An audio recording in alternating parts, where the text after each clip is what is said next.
A lot of confidence, great attacking play, but there was some subtlety to their game as well, and I've had a look at that. Maybe a bit of an influence of Simon Easterby on how they attack.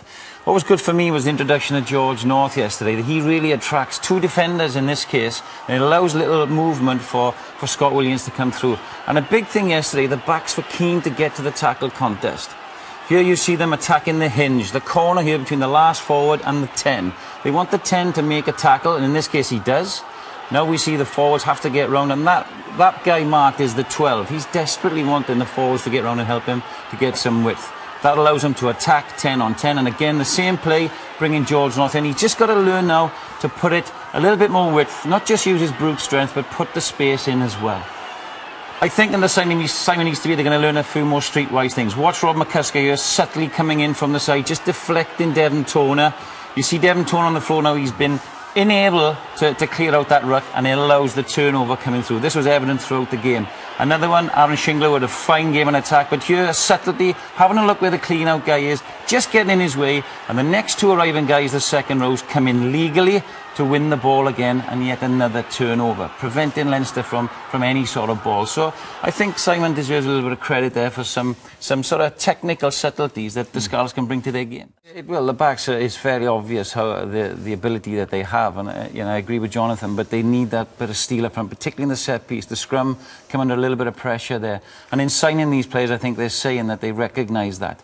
The big thing for me yesterday was that there was a real enthusiasm throughout the team. There was a lot of width in the game. Forwards were playing outside of 10. 10 was moving forward. They were generating quick ball because backs were getting to the tackle area and cleaning out, something I haven't seen a lot of with the Scarlets, and really putting pace on the ball. And if they can sustain that and that energy, they could be a force.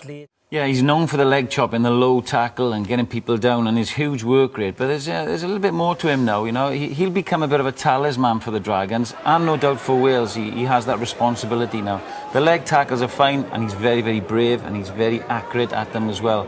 But I think Dan is now a huge role model for the Dragons. The young players coming through can emulate him, and 6 isn't perhaps a very sexy position, but you know, he's making it one that people stand up and taking notice.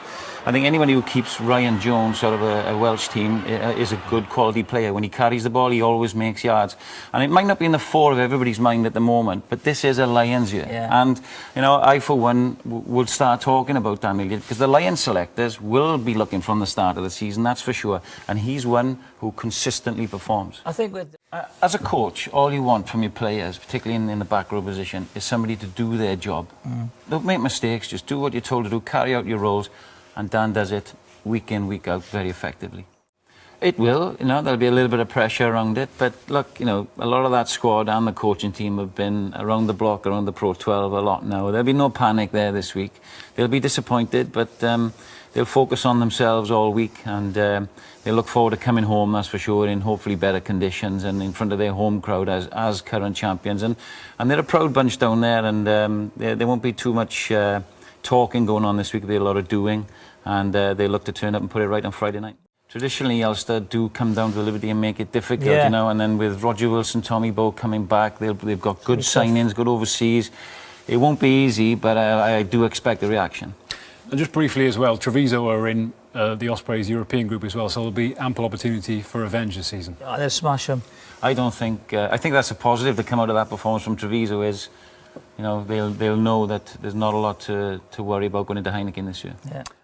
I think it's got to be. I think we can, you know, moan and groan about the salary cap and the losing of players to France or England or whatever, and coaching changes. But at the end of the day, we've got to get on with it. We've got a season, and I think Wales have shown on a national level that we have good young players, that if we give them a chance, and good young coaches while we're on that, if we give them a chance, they can come through. I think then the 20s World Cup and the 7th Circuit have shown that we've got young players who can do it on a bigger stage, and why not give them a chance? And I think with the streamlining of the squads, we're going to see those guys like Harry Robinson and so on, and we saw Sam Lewis and James King on Friday night for the Ospreys, given a chance to show what they can do.